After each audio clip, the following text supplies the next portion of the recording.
Isang paalala, ang video na ito ay ayon lamang sa aking sariling pananaliksik. Hindi ko nais na pilitin ang sino man na maniwala sa videong inyong matutunghayan. Kung hindi kayo kumbinsido sa mga impormasyon at taliwas ang inyong paniniwala sa kaalamang aking ilalahad, maaari kayong gumawa ng sarili ninyong pagsisiyasat para sa inyong kakontentuhan. Ang videong ito ay gabay lamang sa mas malalim na kaalaman at pag-intindi at hindi gawa ng isang profesional. Naniniwala ako na malaya tayong magbigay ng opinyon at suhestyon bilang malayang mamamayan ng Pilipinas. Maraming salamat po. Matatanda ng Amerika ay isa sa pinakamalakas na bansa na sinusuportahan ng Israel laban sa Hamas at ilan pang mga Iranian proxies. Mula sa mga armas, humanitarian aid hanggang pinansyal ay todo ang suporta ng Estados Unidos sa Israel.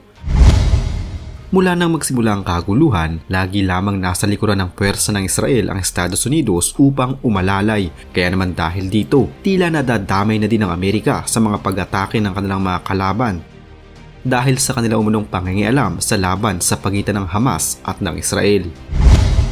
Mahigit na ngayon sa 2 buwan mula nang magsimula ang kaguluhan sa pagitan ng Israel at ng militanteng grupong Hamas, pero tilang sentro ng atensyon ngayon ay nasa Estados Unidos. Matatanda na inatake ang mga American assets at kasundaluhan nito na nasa bansang Iraq. Nasa humigit kumulang 40 beses ang ginawang pag-atake at nasa 56 na sundalong Amerikano ang nasugatan. 3 magkakaibang atake ang kinumpirma at ang una sa mga ito ay sa convoy. Ang tropa ng Amerikano at mga Iraqi ay nagpapatrol noon malapit sa Mosul sa Iraq. Ang kanilang convoy ay tinarget at pinasabog ng mga Iranians. Labis na napinsala ang kanilang mga sasakyan subalit wala namang naiulat na nasawi. Ang 2 pang kumpirmadong pag-atake ay sa mga base naman ng Amerika. Una ay sa Al-Harir Base at pangalawa naman ay sa Ain al-Assad malapit sa Baghdad.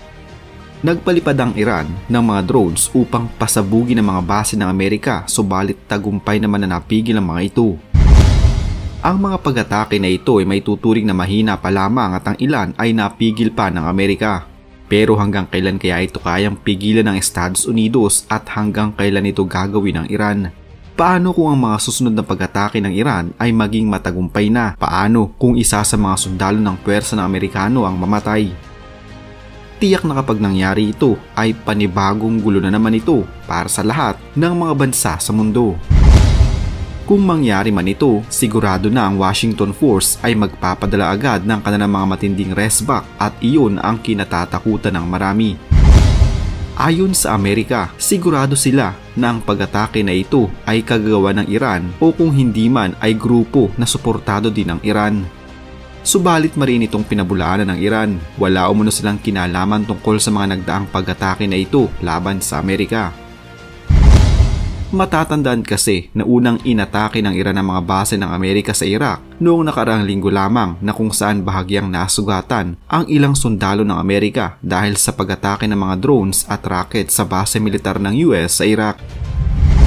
Sumiklab ang tensyon sa rehiyon habang tumitindi ang kaguluhan sa Israel, Palestine at Lebanon. 2 drone at mga rockets ang inilunsad ng Iran Islamic Revolutionary sa base militar ng Estados Unidos sa Al-Assad Air Base sa bandang kanluran ng bansang Iraq. Ayon sa pahayag ng isang US Central Command, hinarang ng puwersa ng Estados Unidos ang 3 drone subalit may isang nakalusot na humantong sa pagkakapinsala ng bahagya ng ilang mga sundalong Amerikano na noon ay nasa Iraq. Kasama din sa mga bahagyang napinsala ay ang kanilang mga kagamitan. Dahil dito, ang puwersa ng Amerika ay mahigpit na binabantayan ngayon ang sitwasyon sa Iraq. Patuloy na idinenay ito ng Iran. Subalit ayon sa kanilang Foreign Ministry, dahil sa mas umiinit pang tensyon ngayon at patuloy na pag-atake sa Gaza na maraming mga sibilyan ang nadadamay, malaking dahilan ito upang ang kaguluhan ay mas lumawak pa at hindi ito mapipigilan ng sinuman. Hindi umano basta-basta magkakaroon ng katahimikan kung magpapatuloy na nadadamay ang mga sibilyan sa Gaza. Sa kasalukuyan, malaki ang ginagampanan ng Iran sa nangyayaring kaguluhan sa pagitan ng Israel at ng Hamas. Sa Iran kasi nanggagaling ang malaking suporta para sa Hamas upang ipagpatuloy ang kanilang pakikidigma laban sa Israel, mula sa suportang pinansyal, armas, hanggang sa mga tao na sasagupa sa Israel Defense Forces, karamihan ay nagmumula sa bansang Iran. May kapasidad ang Iran na suportahan nila ang kanilang mga sinabing ito. Kaya nilang pangatawanan ng kanilang pahayag ng paglawak ng kaguluhan. Tulad na lamang sa bansang Yemen, himpilan nito ngayon ng Iranian proxy group na tinatawag na Houthi. Sila ang nagpadala ng mga missiles na sumira sa ilang gusali sa Israel. Ito ang naging pahayag ng kanilang pinuno. Sa mga nalilito, ang Iranian proxies na aking nababanggit ay ang mga grupo na sinusuportahan at pinopondohan ng Iran na kanilang maaaring utusan o matake. Kagaya na lamang ng Hezbollah mula sa Lebanon, Hamas at Islamic Jihad sa Palestine, at ang Houthi mula naman sa Yemen. Inaatake ng mga Iranian proxy sa mga sundalo ng Estados Unidos na nakabase sa Iraq habang nagpapadala din ng mga missiles sa bansang Israel.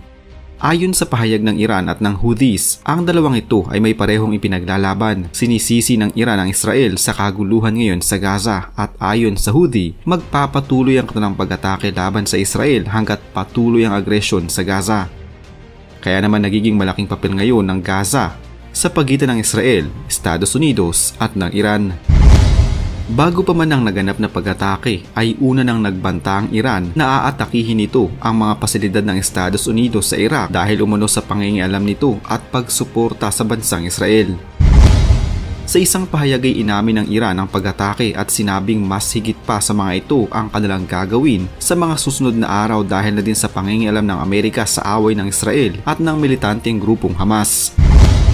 Ang pag-ataking ito ng Iran sa pasilidad ng Estados Unidos sa Iraq ay sinundan naman ng 3 cruise missiles at ilang mga drone na pinaputok mula sa bansang Yemen patungong Israel. Subalit ang mga ito ay hindi tagumpay na nakarating sa Israel. Ito ay dahil na din sa pagbabantay pala ng isang barko ng Estados Unidos. Habang binabaybay ng mga missiles na ito ang hilaga patungo sa kahabaan ng Red Sea, ay naka-standby pala doon malapit ang isang barko ng Amerika at nadetect ang mga missiles na ito.